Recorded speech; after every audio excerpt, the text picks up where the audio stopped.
तो आज की इस वीडियो में हम संख्या पद्धति से पूछे जाने वाले क्वेश्चन टाइप को देखेंगे।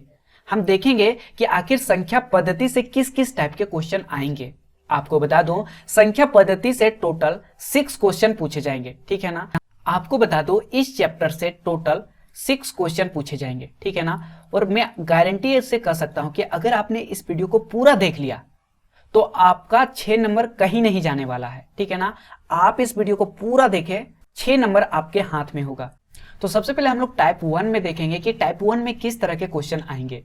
तो टाइप 1 में जो क्वेश्चन आएगा वो होगा कि कौन परिमेय संख्या है। इस टाइप का क्वेश्चन यहां से पूछा जाएगा, ठीक है। तो इस टाइप के क्वेश्चन को करने से पहले सबसे पहले हम लोग को समझना पड़ेगा कि आखिर परिमेय संख्या हम लोग किसे कहेंगे, ठीक है ना। ये परिमेय संख्या आखिर होता क्या है।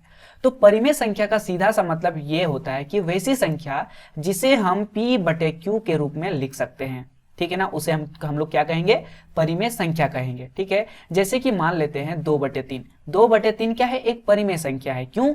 क्योंकि 2/3 को हम लोग लिख सकते हैं P/Q के रूप में लिख सकते हैं, ठीक है। तो अगर हम और एग्जांपल लेते हैं, जैसे मान लेते हैं कि -5/6, क्या ये परिमेय संख्या है या नहीं? बिल्कुल है। क्यों? क्योंकि इसको हम लोग P/Q के रूप में लिखा हुआ है, ठीक है ना। इसलिए हम इसको क्या बोल सकते हैं, इसे हम परिमेय संख्या बोल सकते हैं, ठीक है। चलो अब यहां से क्वेश्चन ये भी आ सकता है कि क्या 7 एक परिमेय संख्या है कि नहीं। तो बिल्कुल है, 7 एक परिमेय संख्या है। क्यों? क्योंकि 7 को हम लोग 7/1 के रूप में लिख सकते हैं, यानी हम इसको P/Q के रूप में लिख सकते हैं, ठीक है। अगर उसी तरीके से मान लेते हैं कि सिर्फ -23 है, -23 है, तो क्या -23 एक परिमेय संख्या है या फिर नहीं है?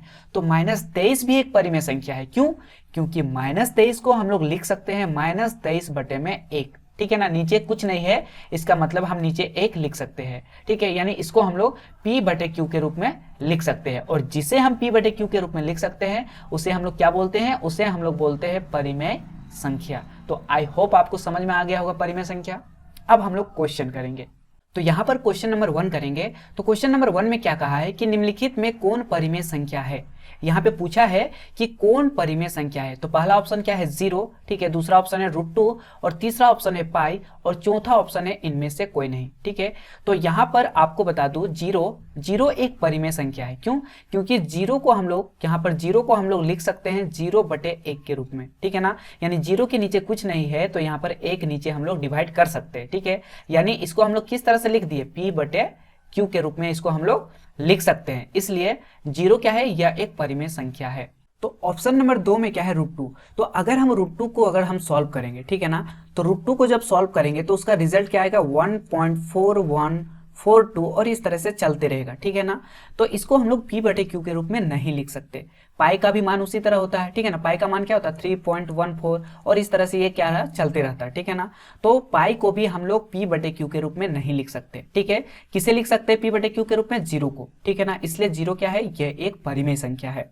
क्वेश्चन नंबर 2 में क्या है कि निम्न में से कौन परिमेय संख्या है। यहां पर भी पूछा है कि कौन परिमेय संख्या है। तो √3 क्या है, एक अपरिमेय संख्या है, ठीक है ना। क्योंकि √3 को जब हम लोग सॉल्व करेंगे तो इसका वैल्यू कभी भी क्या होगा, शांत नहीं होगा, ठीक है ना। पाई का मान क्या होता है, पाई भी क्या होता है, एक अपरिमेय संख्या होता है। 4/0, तो 4 को जब हम 0 से डिवाइड करेंगे तो इसका वैल्यू क्या होता है, इनफाइनाइट होता है, ठीक है ना। अनंत हो जाता है इसका वैल्यू, ठीक है। तो ये तो होगा नहीं, ठीक है ना। अब चौथा ऑप्शन क्या है, 0/4। तो अगर हम 0 को 4 से डिवाइड करेंगे तो क्या इसका रिजल्ट आएगा, इसका रिजल्ट आएगा 0। और 0 को अभी हम बोले कि 0 को हम लोग क्या कर सकते हैं, 0/1 के रूप में लिख सकते हैं, ठीक है ना। और 0/1 के रूप में लिखने का मतलब क्या है कि इसको हम लोग P/Q के रूप में लिख सकते हैं। तो इसका जो राइट आंसर हो जाएगा वो क्या हो जाएगा, ऑप्शन नंबर 4 हो जाएगा।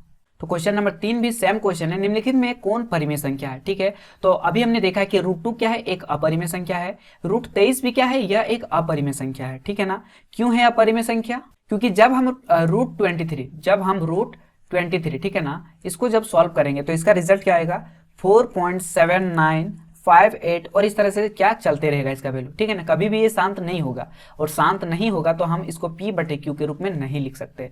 अब देखो यहां पर क्या, तीसरा ऑप्शन में है √225, यानी 225 है, ठीक है ना। तो यहां पे अगर हम 225 को अगर सॉल्व करेंगे, ठीक है ना, रूट अंडर 225 को अगर हम लोग सॉल्व करेंगे तो 225 के बदले में हम लोग क्या लिख सकते हैं, 15 गुना 15 लिख सकते हैं, ठीक है ना। अब यहाँ पे हमको पता है कि कोई भी अगर वर्गमूल में क्या होता है कि जोड़ा क्या होता है, बाहर निकलता है, ठीक है ना। तो यहाँ 15 दो बार आया है तो एक 15 क्या होगा, बाहर हो जाएगा।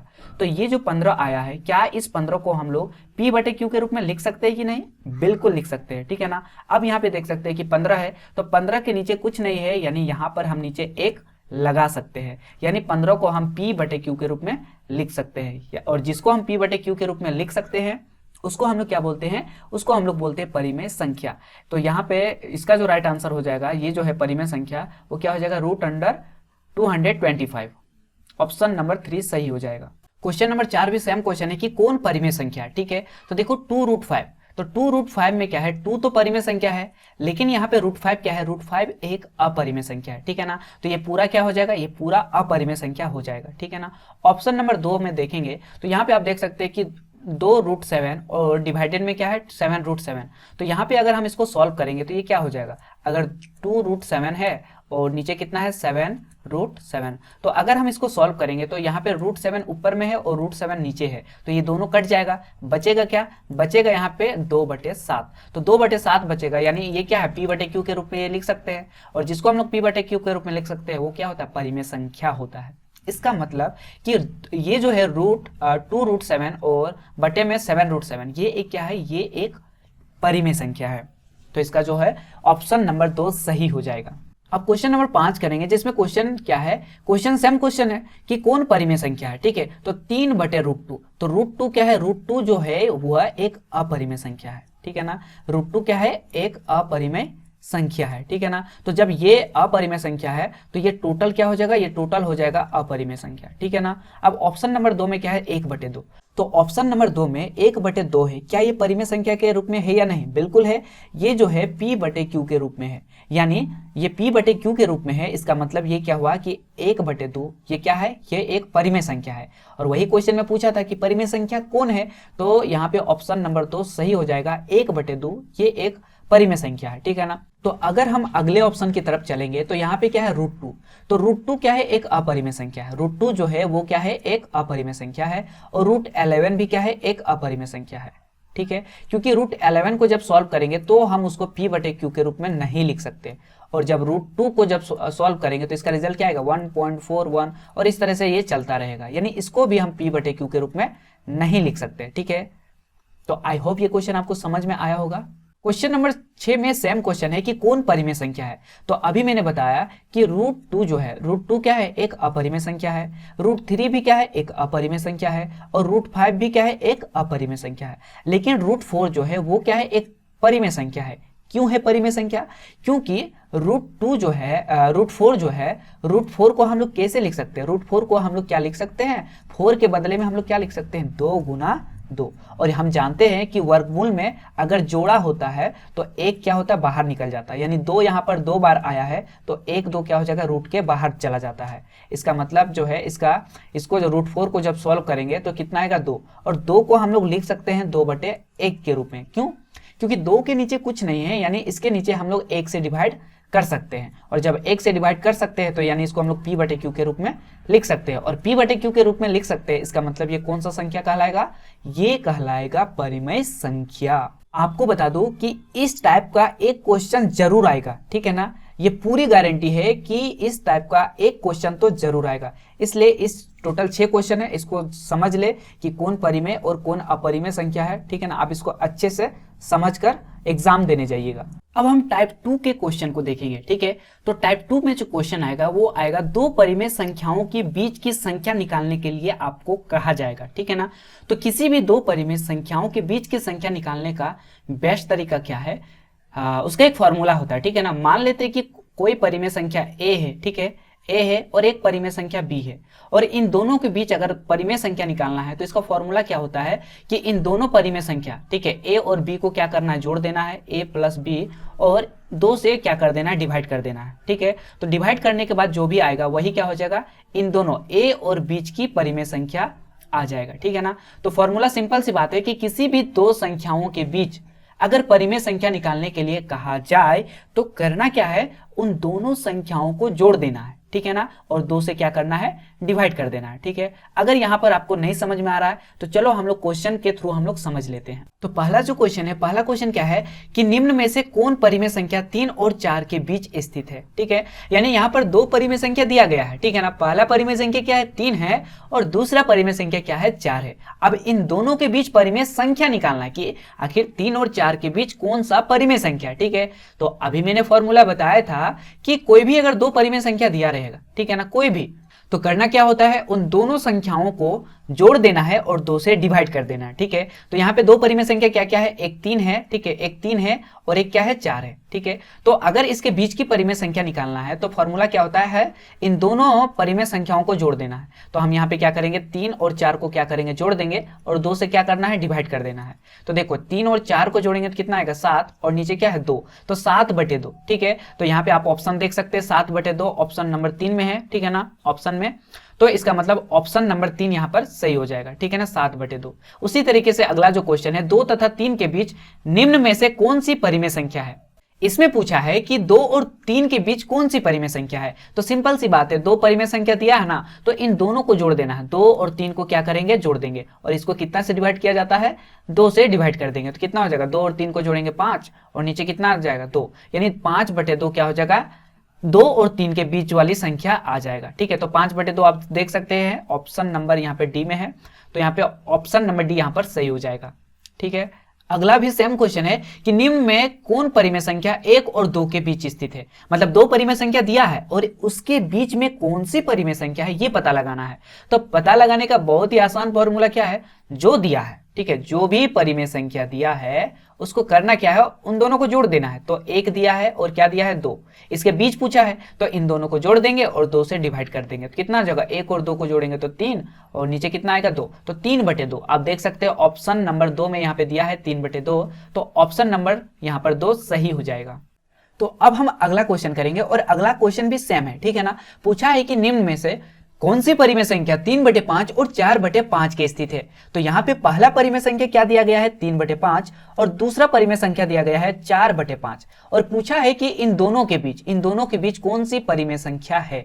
ठीक है, तो करना क्या है, इन दोनों परिमेय संख्याओं को जोड़ देना है और 2 से डिवाइड कर देना है, जैसे कि मैंने पहले ही बहुत सारे क्वेश्चन में किया है। ठीक है, तो यहाँ पे क्या करेंगे, 3/5 को हम लोग जोड़ देंगे 4/5 के साथ, और इसको हम लोग डिवाइड कर देंगे किससे, 2 से करेंगे, क्योंकि यही तो फॉर्मूला होता है। ठीक, जो परिमेय संख्या दिया है उसको आपस में जोड़ देना है और 2 से डिवाइड कर देना है। तो यहाँ पर मैंने इन दोनों परिमेय संख्याओं को जोड़ दिया और 2 से क्या कर दिया, डिवाइड कर दिया। अब इसको जोड़ते हैं ऊपर वाले को, तो आप देख सकते हैं यहाँ पर भी 5 है, यहाँ पर भी 5 है, मतलब हर में यहाँ पर 5 है दोनों में।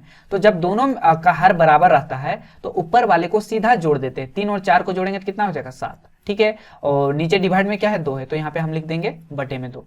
अब आप देख सकते हैं कि यहाँ पे 7/5 है और इसका भी बटे में क्या है, 2 है। तो इसको किस तरह से सॉल्व किया जाता है, ऊपर वाला क्या है, 7/5, तो यहाँ पे लिख देंगे 7/5। अब देखो 2 के नीचे कुछ नहीं है, यानी क्या यहाँ पर है, 1, तो क्या करेंगे, जो नीचे 1 है इसको हम लोग ऊपर ले जाएंगे, और ये वाला जो ऊपर में है इसको हम लोग कहाँ लिख देंगे, नीचे। क्या किए, सबसे पहले समझो कि ऊपर में क्या था, 7/5, तो यहाँ पर हम लोग लिख दिए 7/5। अब यहाँ पे 2/1 है, तो नीचे क्या है, 1 है, तो इसलिए हम लोग इसको गुना कर दिए और नीचे वाले को कहाँ लेके गए, ऊपर में, और ऊपर वाले को हम यहाँ पे नीचे लिख दिए। ठीक है, इसको इस तरीके से सॉल्व किया जाता है। अब करना क्या है, ऊपर ऊपर गुना हो जाएगा, 7 को जब 1 से गुना करेंगे तो 7, और 5 को जब 2 से गुना करेंगे तो 5 दूना कितना हो जाएगा, 10 हो जाएगा। ठीक है, तो यानी यहाँ पर 7/10 आया। ठीक है, तो 7/10 आप देख सकते हैं ऑप्शन नंबर 3 में यहाँ पर दिया गया है 7/10। ठीक है, तो आप इस तरीके से कोई भी अगर 2 परिमेय संख्या दिया है और उसके बीच की परिमेय संख्या निकालने के लिए कहा जाए तो करना क्या है, दी गई दोनों परिमेय संख्याओं को जोड़ देना है, और जोड़ने के बाद, ठीक है, जोड़ने के बाद 2 से क्या करना है, उसको डिवाइड कर देना है। ठीक, आई होप इस टाइप का क्वेश्चन आपको समझ में आ गया होगा, और यहां से भी एक क्वेश्चन फिक्स आने वाला है। ठीक है, इसलिए इस टाइप के क्वेश्चन को आप जरूर पढ़ लीजिए सही से। तो अब हम लोग टाइप 3 के क्वेश्चन को सॉल्व करेंगे, जिसमें क्वेश्चन संख्याओं के प्रकार से रिलेटेड आएगा। ठीक है ना, तो यहाँ पर जो पहला क्वेश्चन है कि परिमेय संख्या है, पहला ऑप्शन है पूर्ण संख्या, दूसरा ऑप्शन है प्राकृतिक संख्या, तीसरा ऑप्शन है अपरिमेय संख्या, और चौथा ऑप्शन है वास्तविक संख्या। ठीक है ना, तो इस क्वेश्चन को समझने से पहले सबसे पहले समझ लेते हैं कि संख्या जो होता है, संख्या को हम लोग 2 तरह से डिवाइड कर सकते हैं। ठीक है, पहला है वास्तविक संख्या होता है, और दूसरा होता है काल्पनिक संख्या, ठीक है ना। और वास्तविक संख्या को भी हम दो तरह से इसको हम लोग डिवाइड कर सकते हैं, ठीक है। पहला क्या होता है, वास्तविक संख्या के अंदर आता है परिमेय संख्या और दूसरा आता है अपरिमेय संख्या, ठीक है ना। तो ये तो हो गया संख्याओं के प्रकार। अब यहाँ पे देखना है कि परिमेय संख्या जो है क्या पूर्ण संख्या होता है। तो देखो पूर्ण संख्या क्या होता है, मतलब जितना भी परिमेय संख्या है क्या वो सारा पूर्ण संख्या होता है। तो ऐसा नहीं है, ठीक है ना, क्योंकि पूर्ण संख्या कहां से स्टार्ट होता है, पूर्ण संख्या स्टार्ट होता है 0 से। 0 1 2 3 4 इस तरह से इनफाइनाइट तक जाएगा, जिसको हम लोग क्या बोलते हैं, पूर्ण संख्या। प्राकृत संख्या किसको बोलते हैं, जो 1 से स्टार्ट होता है, 1 2 3 4 और इस तरह से चलता रहेगा, ठीक है। तो पूर्ण संख्या स्टार्ट होता है 0 से और प्राकृतिक संख्या स्टार्ट होता है 1 से, ठीक है ना। तो ये हो गया। तो देखो जितना भी परिमेय संख्या, प्रत्येक परिमेय संख्या पूर्ण संख्या नहीं है, ठीक है ना। क्यों, क्योंकि यहाँ पे आप देख सकते हैं कि ये सारा क्या है, प्लस में है, ठीक है ना। 1 2 3 4 ये सारा क्या है, प्लस में है। लेकिन अगर हम मान लेते कि क्या -5 परिमेय संख्या है कि नहीं, तो -5 एक परिमेय संख्या है। क्यों, क्योंकि -5 को लिख सकते हैं -5/1, यानी इसको हम लोग p/q के रूप में लिख सकते हैं, ठीक है। तो इसका यह मतलब नहीं हुआ कि हर परिमेय संख्या पूर्ण संख्या ही होगी, ठीक है ना। अब देखो तीसरा जो ऑप्शन है वो क्या, अपरिमेय संख्या, तो ये तो होगा नहीं, ठीक है ना। अब चौथा क्या है, वास्तविक संख्या, ठीक है ना। तो प्रत्येक परिमेय संख्या क्या होता है, एक वास्तविक संख्या होता है। कैसे, आप देख सकते हैं कि वास्तविक संख्या के अंदर दो तरह का संख्या आता है, एक आता है परिमेय संख्या और दूसरा आता है अपरिमेय संख्या। तो इसका मतलब यह हुआ कि जितना भी परिमेय संख्या है, जितना भी परिमेय संख्या है वो क्या होगा, वो वास्तविक संख्या होगा, ठीक है। क्यों होगा, क्योंकि वास्तविक संख्या के अंदर ही परिमेय संख्या है। बात समझ में आ रहा, ठीक है। और जितना भी अपरिमेय संख्या है वो भी क्या होगा, वो भी वास्तविक संख्या होगा, ठीक है। तो यहां पर आपको समझ में आ गया होगा कि हर जितना भी परिमेय संख्या, कोई भी अगर परिमेय संख्या को लिख देंगे तो वास्तविक संख्या होगा ही, ठीक है ना। क्यों, क्योंकि वास्तविक संख्या के अंदर ही परिमेय संख्या आता है, ठीक है। तो इसका जो राइट आंसर हो जाएगा वो हो जाएगा ऑप्शन नंबर डी हो जाएगा, ठीक है। इसके बाद का जो क्वेश्चन है वो क्वेश्चन क्या है कि प्रत्येक पूर्ण संख्या क्या प्राकृतिक संख्या होती है। मतलब यहां पे आप देख सकते हैं कि पूर्ण संख्या कहां से स्टार्ट होता है, 0 1 2 3 4 और इस तरह से चलता रहता है। और प्राकृत संख्या कहां से स्टार्ट होता है, 1 2 3 4 और इस तरह से चलता रहता है। तो यहां पे पूछा है कि क्या प्रत्येक मतलब जितना भी पूर्ण संख्या है क्या सारा प्राकृत संख्या होती है। तो देखो यहां पर पूर्ण संख्या में 1 2 3 4 ये सारा तो प्राकृतिक संख्या में मिल जाएगा, ठीक है ना, ये सारा प्राकृतिक संख्या में मिल जाएगा। लेकिन 0 जो है, 0 केवल पूर्ण संख्या में ही मौजूद है। इसका मतलब कि प्रत्येक पूर्ण संख्या प्राकृतिक संख्या नहीं होती है, ठीक है ना। क्यों, क्योंकि अगर प्रत्येक पूर्ण संख्या अगर प्राकृतिक संख्या होता तो 0 भी प्राकृतिक संख्या के अंदर ही होना चाहिए था, लेकिन ऐसा नहीं है, ठीक है। 0 क्या है, पूर्ण संख्या है, लेकिन प्राकृतिक संख्या में 0 नहीं है, ठीक है ना। यानी प्रत्येक पूर्ण संख्या प्राकृतिक संख्या नहीं होती है, ठीक है। तो ये क्या है, यह एक असत्य है, ठीक है। तो इसका जो राइट आंसर हो जाएगा वो हो जाएगा ऑप्शन नंबर 2। अब आगे का क्वेश्चन देखेंगे कि प्रत्येक प्राकृत संख्या एक पूर्ण संख्या होती है, ठीक है ना। ये क्या है, ये क्वेश्चन है, ठीक है। प्रत्येक प्राकृत संख्या एक पूर्ण संख्या होती है। तो देखो प्राकृत संख्या स्टार्ट होता है 1 से, 1 2 3 4 5 और इस तरह से चलता रहेगा, उसको हम लोग बोलते हैं प्राकृत संख्या। तो यहाँ पे जितना भी प्राकृत संख्या है क्या पूर्ण संख्या में मौजूद है, बिल्कुल है। आप देख सकते हैं कि प्राकृत संख्या 1 से स्टार्ट होता है, 1 2 3 4 5 6 और इस तरह से चलता रहेगा। और आप देख सकते हैं कि पूर्ण संख्या में 1 2 3 4 5 और इस तरह से चलता रहेगा। मतलब जितना भी प्राकृत संख्या होता है वो पूर्ण संख्या में होता है, ठीक है, यह पूर्ण संख्या में मौजूद होता है। इसका मतलब यह हुआ कि प्रत्येक प्राकृत संख्या, ठीक है, प्रत्येक प्राकृत संख्या यानी जितना भी प्राकृत संख्या है वो कौन सी संख्या होती है, वो पूर्ण संख्या होती है, ठीक है ना। क्यों होती है, क्योंकि जितना भी प्राकृत संख्या है आप देख सकते हैं 1 2 3 4 5 इस तरह से चलता रहेगा और यहाँ पे 1 2 3 4 5 इस तरह से चलता रहेगा। यानी जितना प्राकृत संख्या है वो यहाँ पर पूर्ण संख्या में मौजूद है और ये एक सही बात है, इसलिए इसका आंसर क्या हो जाएगा, सत्य हो जाएगा। अब अगला क्वेश्चन करेंगे कि प्रत्येक परिमेय संख्या एक पूर्ण संख्या होती है। मतलब जितना भी परिमेय संख्या है क्या वो पूर्ण संख्या होती है। तो पूर्ण संख्या 0 से स्टार्ट होता है, 0 1 2 3 आप देख सकते हैं पूर्ण संख्या 0 से स्टार्ट होता है, ठीक है ना। और परिमेय संख्या जो है, ठीक है, जैसे कि मान लेते हैं कि परिमेय संख्या जो है प्लस में भी होता है और माइनस में भी होता है, दोनों परिमेय संख्या होता है, ठीक है ना। जैसे मान लेते हैं अगर हम -23 लिखे तो ये भी क्या है, एक परिमेय संख्या है। अगर हम +5 लिखे तो ये भी क्या है, ये भी एक परिमेय संख्या है। तो यहाँ पर दोनों परिमेय संख्या है, ठीक है। तो 5 तो यहाँ पर मिल जाएगा, पूर्ण संख्या में 5 तो मिल जाएगा, लेकिन -23 जो है क्या पूर्ण संख्या में मिलेगा, नहीं मिलेगा, ठीक है ना। क्यों? क्योंकि ये तो 0 से स्टार्ट होता है, 0 1 2 3 4 इस तरह से आगे प्लस की ओर बढ़ता रहेगा, लेकिन माइनस कभी नहीं होगा, ठीक है ना। तो इसका मतलब क्या है, ये असत्य है। प्रत्येक परिमेय संख्या एक पूर्ण संख्या नहीं होती है, ठीक है ना। क्यों? क्योंकि पूर्ण संख्या 0 से स्टार्ट होता है, और यानी जितना भी प्लस वाले तो सारे परिमेय संख्या इस पे आ जाएगा, लेकिन माइनस वाला जो परिमेय संख्या है, जैसे मान लेते लिख लेते और एक एग्जांपल -81 हो गया, -32 हो गया, -44 हो गया, कुछ भी अगर माइनस में है तो इसको भी हम लोग परिमेय संख्या के रूप में लिख सकते हैं, ठीक है। लेकिन क्या ये पूर्ण संख्या है? तो ये पूर्ण संख्या नहीं है, ठीक है ना। तो इसका मतलब हो जाएगा कि प्रत्येक परिमेय संख्या पूर्ण संख्या होती है, तो ये असत्य है, ये नहीं होती है, ठीक है ना। तो इसका जो ऑप्शन 2 सही हो जाएगा, असत्य। तो अगला क्वेश्चन अब करेंगे कि प्रत्येक पूर्णांक एक परिमेय संख्या होती है, ठीक है ना।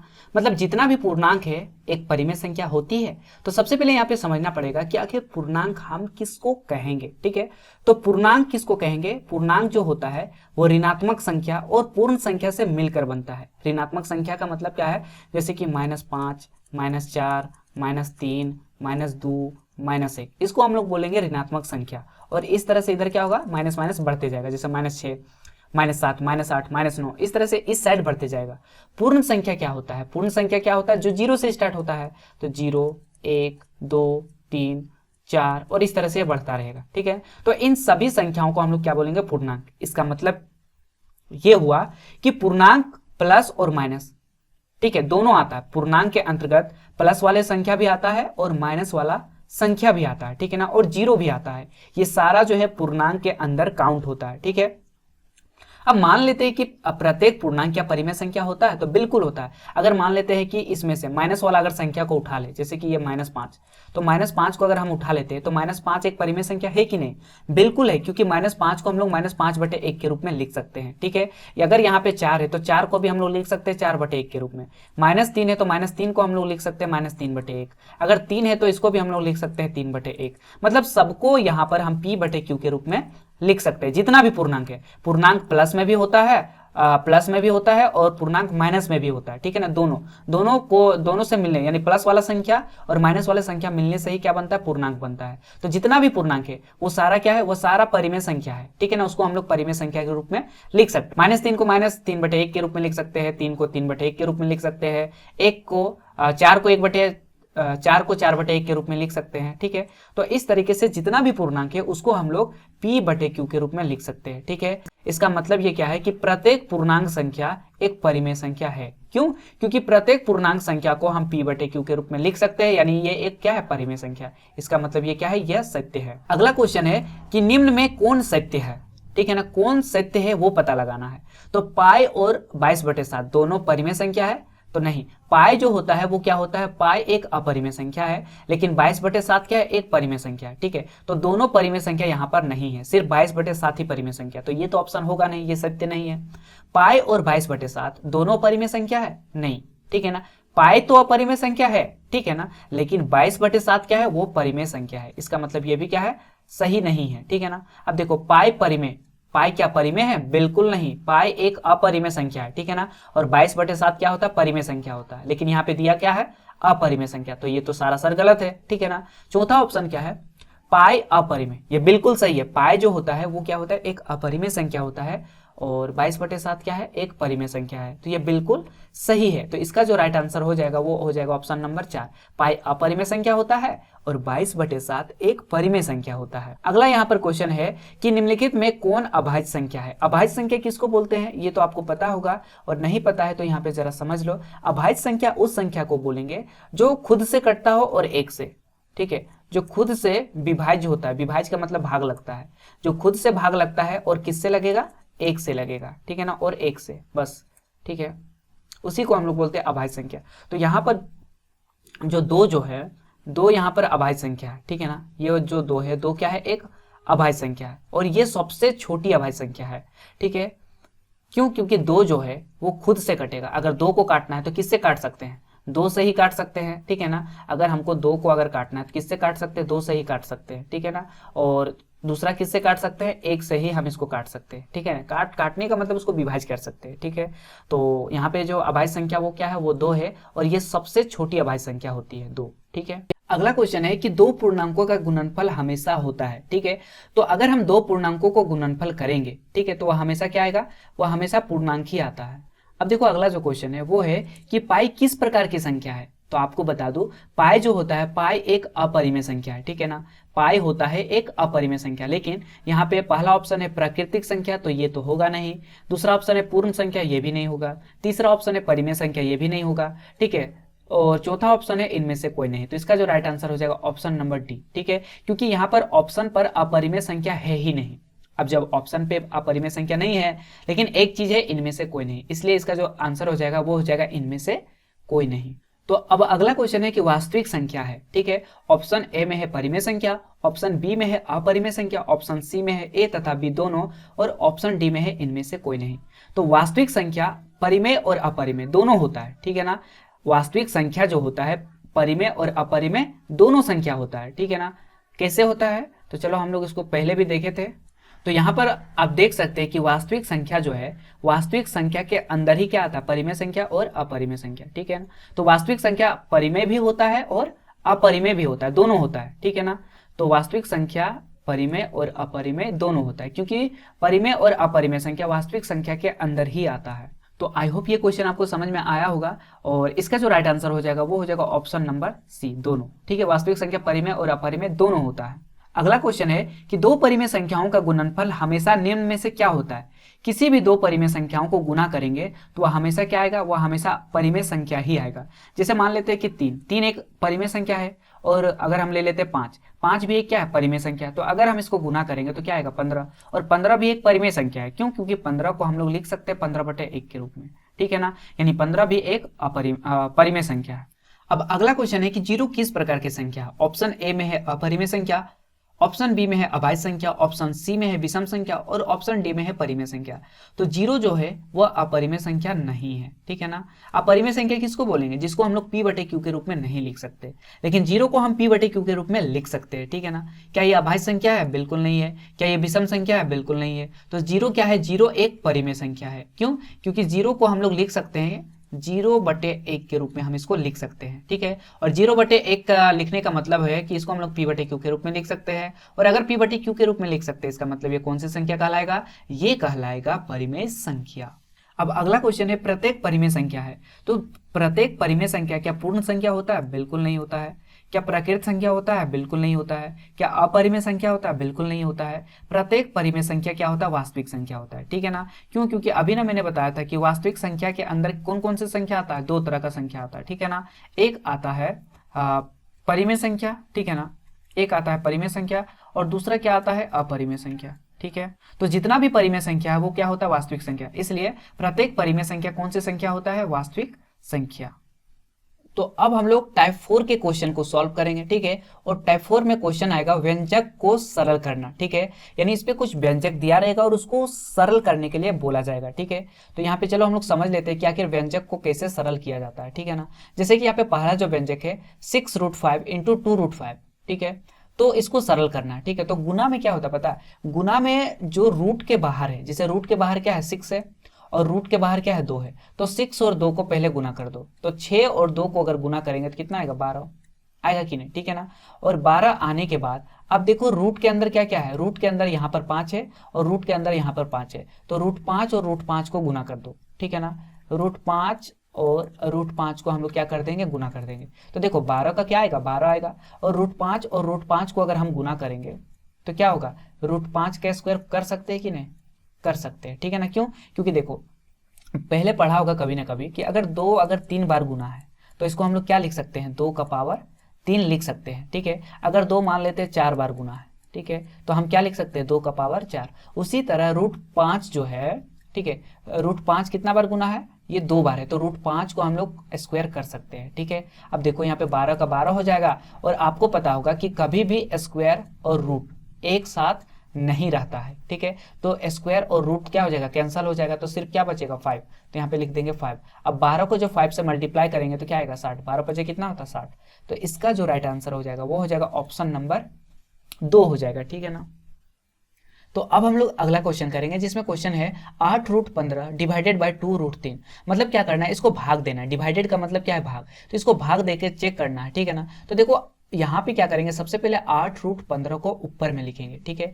तो 8√15 ऊपर में लिख दिए, नीचे क्या लिख दिए, नीचे हम यहाँ पे लिख देंगे 2√3, ठीक है, 2√3। अब देखो यहाँ पे ऊपर में 8 है, नीचे 2 है, तो ये कट जाएगा, 2 चौक 8, ठीक है। तो ऊपर में क्या बचा, ऊपर में बचा 4√15 और नीचे क्या बचा, √3, ठीक है। अब देखो इसको अगर हम लोग सॉल्व करेंगे, ठीक है, तो क्या कर सकते हैं, 4 का 4 गुना √15 को क्या लिख सकते हैं, √15 को हम लोग लिख सकते हैं 5 गुना 3। क्यों, क्योंकि 5 और 3 को गुना करेंगे तो 5 दिया 15, यानी 15 को हम लोग तोड़ के लिख सकते हैं 5 गुना 3, ठीक है। और नीचे क्या है, √3, तो यहाँ पे लिख देंगे √3। 4 का 4 लिखेंगे गुना। अब देखो इसको सॉल्व कैसे करना, ठीक है। तो देखो अगर कोई भी संख्या, ठीक है, अगर मान लेते हैं a और गुना b है,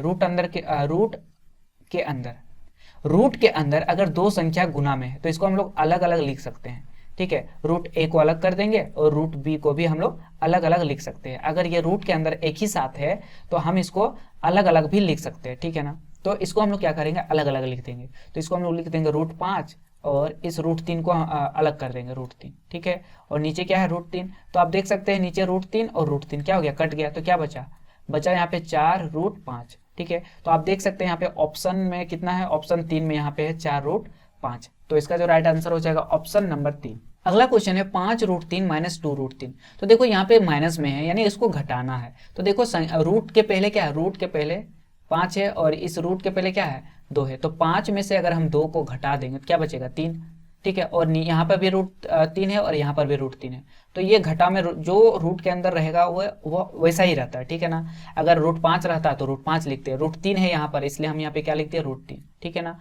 तो ये हो जाएगा 3√3, इसका जो राइट आंसर हो जाएगा। तो अब यहाँ पर अगला क्वेश्चन है 5√5 इंटू 5 माइनस √5।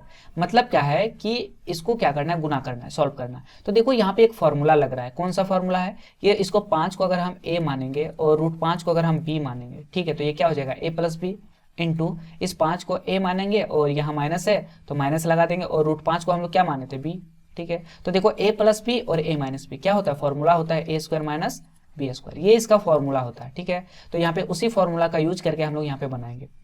तो यहाँ पे आप देख सकते हैं a के जगह पे क्या है 5, तो यहाँ पे क्या हो जाएगा 5 का स्क्वायर माइनस क्या होता है b का स्क्वायर। तो b के जगह पे क्या है √5, तो यहाँ पे हो जाएगा √5 का स्क्वायर हो जाएगा, ठीक है। अब देखो 5 का जब स्क्वायर करेंगे तो 5 25 और यहाँ पे √5 का स्क्वायर करेंगे तो स्क्वायर और रूट एक साथ नहीं रहता है तो सिर्फ क्या बचेगा 5, ठीक है। अब इसको घटा देंगे, 25 में से 5 घटा देंगे तो क्या बचेगा 20। तो इसका जो राइट आंसर हो जाएगा वो हो जाएगा ऑप्शन नंबर 4, ठीक है। अगला जो क्वेश्चन है सेम क्वेश्चन उसी तरह का है, ठीक है ना।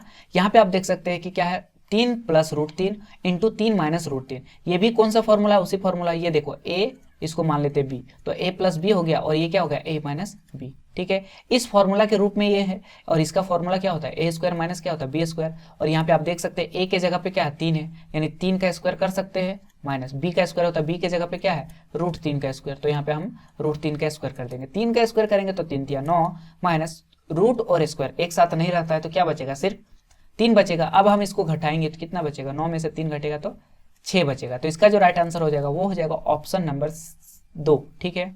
अगला क्वेश्चन क्या है कि √11 माइनस √7 इंटू √11 प्लस √7, ठीक है। इसको सॉल्व करना, तो ये भी उसी तरीके का है ना, a माइनस बी और क्या है a प्लस बी। तो सेम वही चीज है, a माइनस बी या फिर a प्लस बी, बात तो वही हुआ, ठीक है ना। तो इसका भी फॉर्मूला क्या होता है a² माइनस b²। a के जगह पे क्या है, a के जगह पे है √11, ठीक है, √11 का स्क्वायर हो जाएगा। और b के जगह पे क्या है, b के जगह पर है √7, तो यहाँ पे हम लिखेंगे √7 का क्या लिखेंगे स्क्वायर। तो यहाँ पे देखो रूट और स्क्वायर, ठीक है ना, ये हो गया रूट और ये हो गया स्क्वायर, एक साथ नहीं रहता है तो सिर्फ क्या बचेगा 11। यहाँ पर भी सेम वही कंडीशन है, यहाँ पे रूट और स्क्वायर एक साथ नहीं रहेगा तो क्या बचेगा 7। अब 11 में से 7 को घटाएंगे तो क्या बचेगा 4, यानी इसका जो राइट आंसर हो जाएगा वो ऑप्शन नंबर ए हो जाएगा। तो अब हम टाइप 5 के क्वेश्चन को सॉल्व करेंगे और टाइप 5 में क्वेश्चन आएगा हर का परिमेयकरण, ठीक है। ये आ भी सकता है, नहीं भी आ सकता है, गारंटी नहीं है, बट अगर सिलेबस में है तो पढ़ लेना जरूरी है, ठीक है ना। वैसे तो चांसेस नहीं है इस क्वेश्चन का आने का, लेकिन फिर भी पढ़ लेते हैं, ठीक है। तो यहाँ पर सबसे पहले परिमेयकरण कैसे किया जाता है, ठीक है, वो भी किसका, हर का परिमेयकरण करना है, ठीक है ना। तो यहाँ पर क्वेश्चन क्या है कि 1/√2 का परिमेयकरण है, ठीक है। तो यानी यहाँ पर हम लोग को क्या करना है, 1/√2 का क्या करना है, परिमेयकरण करना है, ठीक है। तो जब भी परिमेयकरण के लिए कहा जाए, ठीक है, तो किसका परिमेयकरण करना है, तो हर का, ठीक है, हर का परिमेयकरण करना होता है। तो नीचे ऊपर वाले को क्या बोलते हैं, अंश, और नीचे वाले को क्या बोलते हैं, हर बोलते हैं। तो जब भी हर का परिमेयकरण करेंगे तो इसको क्या करेंगे, ऊपर नीचे उसी संख्या से गुना कर देंगे। जैसे नीचे में क्या है √2, तो ऊपर में भी √2 लिखेंगे और नीचे में भी √2 लिखेंगे और दोनों को क्या कर देंगे, गुना कर देंगे। ठीक है, अब देखो √2 को जब 1 से गुना करेंगे तो क्या आएगा √2, और √2 को √2 से गुना करेंगे तो क्या आ जाएगा, √2 का क्या हो जाएगा, स्क्वायर। ठीक है, अब ऊपर में क्या बचा, √2, और देखो यहाँ पे रूट लगा हुआ है और स्क्वायर, तो दोनों एक साथ नहीं रहेगा, तो सिर्फ क्या बचेगा 2। ठीक है, तो इसको जब सॉल्व किया तो कितना है, √2/2, तो इसका जो राइट आंसर हो जाएगा ऑप्शन नंबर 2 हो जाएगा। ठीक है, तो परिमेयकरण का सीधा सा मतलब ये है कि नीचे नीचे जो भी रहेगा उसी संख्या से ऊपर नीचे, ऊपर और नीचे दोनों को क्या कर देना, गुना कर देना, और ऊपर इसके बाद सॉल्व कर देना, ऊपर ऊपर से गुना, नीचे नीचे से गुना कर देना है, जितना आएगा वही उसका आंसर हो जाएगा। तो यहाँ पर हर का परिमेयकरण का और एक क्वेश्चन यहाँ पे सॉल्व कर लेते हैं। यहाँ पर क्वेश्चन क्या है कि 1/2 + √3 का परिमेयकरण होगा। ठीक है, तो इसका परिमेयकरण करने बोला है, तो सिंपल सी बात है, इसको हम लोग सबसे पहले लिख लेंगे। 1/में क्या है, 1/2 + √3, इसका परिमेयकरण करना है। तो परिमेयकरण करने के लिए अभी मैंने बताया था कि नीचे क्या है, नीचे है 2 + √3, तो इसको सेम संख्या से इसको गुना कर देना। क्या है, 2 + √3, तो यहाँ पे लिख देंगे 2√3। लेकिन सिर्फ एक चीज चेंजेस क्या करना होता है कि अगर यहाँ पे नीचे प्लस में है, ठीक है ना, नीचे अगर प्लस में रहेगा तो यहाँ पर माइनस कर देना, बस यही ध्यान में रखना। ठीक है, अगर यहाँ नीचे हर में प्लस रहेगा तो गुना करते वक्त यहाँ पे क्या साइन कर देना है, माइनस कर देना है, और अगर यहाँ पे माइनस होता तो फिर हम यहाँ पे क्या करते, प्लस कर देते। तो अब हम इसको सॉल्व करेंगे, हो जाएगा 2 - √3 बटे में हो जाएगा 2 का क्या हो जाएगा, देखो यहाँ पर a + b और a - b फॉर्मूला लग रहा है, ठीक है ना, a + b और a - b क्या होता है, a² - b²। तो a के जगह पे क्या है, a के जगह पर है 2, तो क्या हो जाएगा 2 का स्क्वायर, माइनस b के जगह पे क्या है √3, तो ये हो जाएगा √3 का स्क्वायर। अब देखो यहाँ पे ऊपर में क्या बचेगा, 2 - √3 और बटे में क्या हो जाएगा, 2 का स्क्वायर कितना हो जाएगा 4, और यहाँ पे रूट और स्क्वायर एक साथ नहीं रहेगा तो सिर्फ क्या बचेगा 3, तो यहाँ पे लिख देंगे 3। ठीक है, अब हम इसको जब सॉल्व करेंगे, इसको जब हम यहाँ पे सॉल्व करेंगे तो क्या आएगा, 2 - √3 और 4 में से 3 घटेगा तो क्या बचेगा 1। ठीक है, तो यहाँ पे आप देख सकते हैं ऑप्शन नंबर 2 में ये दिया गया है 2 - √3 बटे में 1। तो जब इसको परिमेयकरण करेंगे तो इस तरह से सॉल्व करना। ठीक है, और एक बार मैं बता देता हूं कि जब भी परिमेयकरण के लिए क्वेश्चन आए, अगर नीचे यहाँ पर प्लस में है तो सेम संख्या से गुना करना। ठीक है, अगर 2 है तो यहाँ पे भी 2, √3 है तो यहाँ पर भी √3। बस करना क्या है कि अगर यहाँ प्लस रहेगा तो गुना करते वक्त क्या करना है, साइन को चेंज कर देना। यहाँ माइनस है तो यहाँ पर भी माइनस कर देना है। ठीक है ना, अगर यहाँ पे मान लेते हैं कि यहाँ पर अगर माइनस होता तो यहाँ पर फिर क्या करते, प्लस कर देते, उल्टा कर देना। ठीक है, और अब हम अगले टाइप के क्वेश्चन को करेंगे। ठीक है, और अगला टाइप जो है वो क्या है, घातांक नियम। मतलब जितना भी क्वेश्चन आएगा ना वो घातांक नियम से ही आएगा। ठीक है, तो अब हम अगले टाइप के क्वेश्चन को करेंगे। ठीक है, जिसमें क्या है, घातांक नियम से रिलेटेड क्वेश्चन आएगा। ठीक है, और इस टाइप का क्वेश्चन तभी बनेगा जब आपको कुछ फॉर्मूले याद होंगे। ठीक है, तो चलो क्वेश्चन को सॉल्व करते हैं, और सॉल्व करते समय कुछ फॉर्मूले को भी लिख देंगे और उसको याद कर लेना है। ठीक है, तो सबसे पहला जो क्वेश्चन है, 64 का पावर x है और बराबर में क्या है 8, 64 का पावर x और क्या है 8, बराबर में 8 है, तो x का वैल्यू क्या होगा। ठीक है, तो देखो 64 का पावर में क्या है, तो 64 का पावर, ठीक है, 64 का पावर में क्या है, 64 का पावर में है x और बराबर में क्या है 8, और इसमें x का वैल्यू निकालना है। ठीक है, तो देखो 64 को हम लोग लिख सकते हैं 8 का स्क्वायर। ठीक है ना, 64 को क्या लिख सकते हैं, 8 का स्क्वायर, क्योंकि 8 को जब 2 बार गुना करेंगे तो 8 क्या आएगा 64, यानी 64 के जगह पर हम 8 का स्क्वायर लिख सकते हैं। ठीक है, लिख दिए।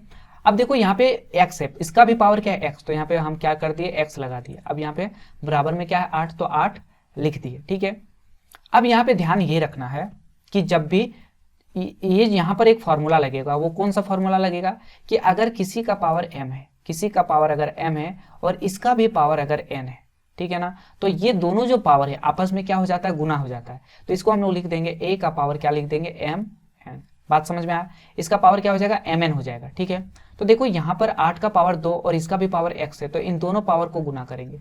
ठीक है, तो पावर को जब गुना करेंगे तो क्या हो जाएगा, 2 को जब x के गुना करेंगे तो 2x हो जाएगा, और बराबर में क्या है 8। ठीक है, अब ध्यान में ये रखना है कि देखो 8 के पावर में कुछ नहीं है, यानी इसका ऊपर में कुछ नहीं, इसका मतलब क्या छिपा है, 1 छिपा है। ठीक है, 8 के ऊपर में कुछ नहीं है, इसका मतलब क्या छिपा है, 1 छिपा हुआ। ठीक है, अब यहाँ पे भी एक फॉर्मूला लगेगा, कौन सा फॉर्मूला लगता है, अगर a का पावर m और a का पावर n है और बीच में बराबर है, तो देखो यहाँ पर नीचे a है और यहाँ पर भी क्या है, a है, लेकिन पावर क्या है, अलग अलग है और बीच में क्या है, बराबर है। तो इस पावर को भी हम लोग क्या कर सकते हैं, बराबर कर सकते हैं, यानी इसको हम लोग m बराबर n कर सकते हैं, ठीक है ना।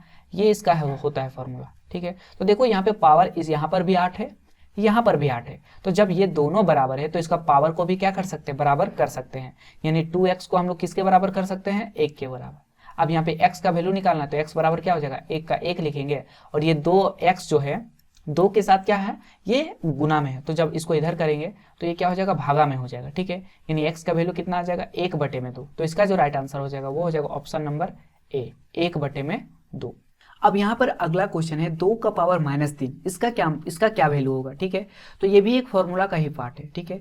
जैसे a का पावर -m, ठीक है, a का पावर -m, तो इसको हम लोग कैसे लिख सकते हैं, इस माइनस के बदले में क्या लिखते हैं, 1, इस माइनस के बदले में क्या लिखेंगे, 1 लिखेंगे, और यहाँ पर अब क्या बचा, a का पावर m, तो यहाँ पे बटे के नीचे लिख देंगे a का पावर m, ठीक है। क्या किए, ध्यान से समझो, अगर a का पावर अगर -m है तो इस माइनस के बदले में 1 लिखना है, और जो बचेगा, जैसे a बचा और m बचा, a का पावर में क्या बचा, m, तो यहाँ पे बटा देना है और a का पावर m लिख देना है। तो ये एक तरह का फॉर्मूला है जो कि आपको याद कर लेना है, ठीक है ना। तो उसी तरह से यहाँ पे ये वाला क्वेश्चन है, 2 का पावर क्या है, -3, तो देखो इसी फॉर्मूला से अगर हम इसको बनाना चाहे, 2 का पावर क्या है, -3, तो इस माइनस के बदले में क्या लिखना है, 1, और क्या बचा, यहाँ 2 बचा, और इसका पावर में क्या बचा, 3, तो यहाँ पे हम लिख देंगे 2 का पावर 3। अब देखो 1 है ऊपर में तो 1 लिखेंगे, 2 का पावर 3 का मतलब क्या हुआ कि 2 3 बार गुना, 1 2 3। अब इसको सॉल्व करेंगे तो क्या होगा, 1 का 1, 2 दूना 4, और 4 दूना कितना आ जाएगा, 8, यानी 1/, क्या आ जाएगा, 8।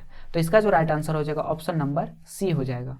अब अगला क्वेश्चन करेंगे। अगला क्वेश्चन क्या है कि 2 का पावर है 2/3 गुना 2 का पावर 1/3, तो ये भी एक फॉर्मूला का ही पार्ट है। फॉर्मूला क्या होता है, अगर a का पावर m है गुना a का पावर अगर n है, तो क्या होता है, a का power m plus n, power दोनों जुड़ जाएगा। देखो नीचे वाले को हम लोग आधार बोलते हैं और ऊपर वाले को पावर बोलते हैं, नीचे वाले को आधार, ऊपर वाले को पावर। तो देखो यहाँ पे आधार एक ही है, यहाँ पर भी a है, यहाँ पर भी a है, तो जब आधार एक ही रहेगा, पावर अलग अलग रहेगा, और बीच में अगर गुना रहेगा तो क्या होता है, आधार का जो रहेगा वही आधार लिखते हैं, और पावर दोनों क्या होता है, आपस में जुड़ जाता है, ठीक है ना। तो इसको m प्लस n हो जाता है, ठीक है। तो यही इसका होता है फॉर्मूला। अगर आपको याद नहीं है तो इसको याद कर लीजिएगा, ठीक है।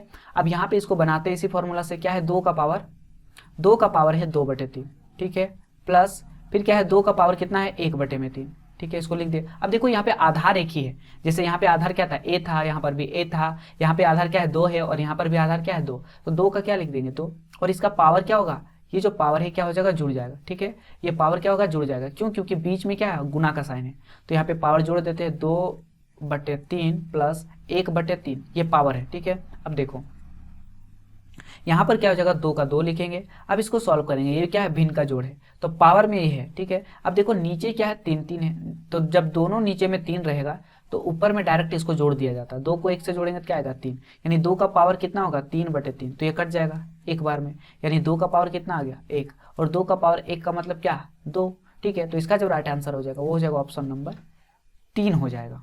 अगला क्वेश्चन भी सेम क्वेश्चन है, ठीक है। यहाँ पे आप क्या करना है, यहाँ पे आप देख सकते हैं आधार, यहाँ पे क्या, आधार यहाँ पर 17 है, ठीक है, यहाँ पर भी 17 है, और यहाँ पर भी आधार क्या है, 17। तो जब आधार बराबर रहेगा तो पावर को क्या करते हैं, जोड़ देते हैं। इसका पावर कितना है, 2, और इसका पावर कितना है, 5, तो दोनों को जोड़ देंगे तो क्या हो जाएगा, 17 का पावर क्या हो जाएगा, 2 + 5, तो क्या हो जाएगा 17, और 2 और 5 को जोड़ेंगे तो कितना आ जाएगा, 7, यानी 17 का पावर क्या है, 7। तो यहाँ पे आप देख सकते हैं 17 का पावर 7 ऑप्शन नंबर 4 में है। अगला क्वेश्चन है 4 का पावर 3/2 है, बराबर है, किसका बराबर है, तो चलो इसको हम लोग सॉल्व करते हैं, ठीक है। तो इसको कैसे सॉल्व करना है, देखो 4 है तो 4 को हम लोग क्या लिख सकते हैं, 2 का स्क्वायर लिख सकते हैं कि नहीं, बिल्कुल लिख सकते हैं, ठीक है। और ये देखो 4 के जगह पे क्या लिखे, 2 का पावर 2, और देखो इसका भी पावर क्या है, 3/2, तो यहाँ पर भी लिख देंगे 3/2। अब करना क्या है, देखो अब यहाँ पे कौन वाला फॉर्मूला जो कि पहले बताए थे, अगर किसी का पावर m है और इसका भी पावर अगर n है तो पावर क्या हो जाता है, गुना हो जाता है, a का पावर क्या हो जाएगा, mn। उसी तरीके से एक मान लेते हैं 2 का पावर 2 है और इस टोटल का पावर कितना है, 3/2, तो पावर क्या हो जाएगा, गुना हो जाएगा, तो 2 का पावर क्या हो जाएगा, यहाँ पे ऊपर में आप देख सकते हैं 2 है, गुना इसके भी पावर क्या है, 3/2, तो यहाँ पे लिख देंगे 3/2। तो देखो 2 और 2 क्या हो जाएगा, कट जाएगा क्योंकि गुना में है। अब क्या बचा, 2 का पावर 3, और 2 का पावर 3 का मतलब क्या हुआ कि 2 कितना बार गुना होगा, 3 बार, 1 2 3। और इसको जब सॉल्व करेंगे तो 2 दूना 4, 4 दूना कितना हो जाएगा 8, यानी इसका जो राइट आंसर हो जाएगा वो हो जाएगा ऑप्शन नंबर 4। तो फ्रेंड्स ये था संख्या पद्धति से 6 टाइप के सारे क्वेश्चन। आपको बता दूं, अगर हम चाहते तो इस वीडियो को हम 15 से 20 मिनट में इसको खत्म कर सकते हैं, 2-2 एग्जाम्पल देके। लेकिन मेरा मानना है कि जितना एग्जाम्पल को सॉल्व करेंगे, ठीक है, जितना क्वेश्चन को हम लोग सॉल्व करेंगे उतना कॉन्फिडेंस अंदर से आएगा, ठीक है। इसलिए हम ज़्यादा से ज़्यादा यहाँ पे क्वेश्चन सॉल्व किए हैं, इसलिए वीडियो थोड़ा लंबा हो गया है। बाकी आप ही के लिए है, ठीक है ना, और ताकि आप अच्छे से समझे। आपको बता दो, अगर आपने इन सारे क्वेश्चन को कर लिया तो मैं गारंटी के साथ कह सकता हूं कि संख्या पद्धति से एक भी क्वेश्चन नहीं छूटेगा। तो अगर आप नए हो तो चैनल को सब्सक्राइब कर नोटिफिकेशन बेल आइकन को भी दबा ले, ताकि आगे आने वाला वीडियो का नोटिफिकेशन आपको मिलती रहे। और अगर ये वीडियो आपको हेल्पफुल लगे तो अपने दोस्तों के साथ भी शेयर जरूर करना है।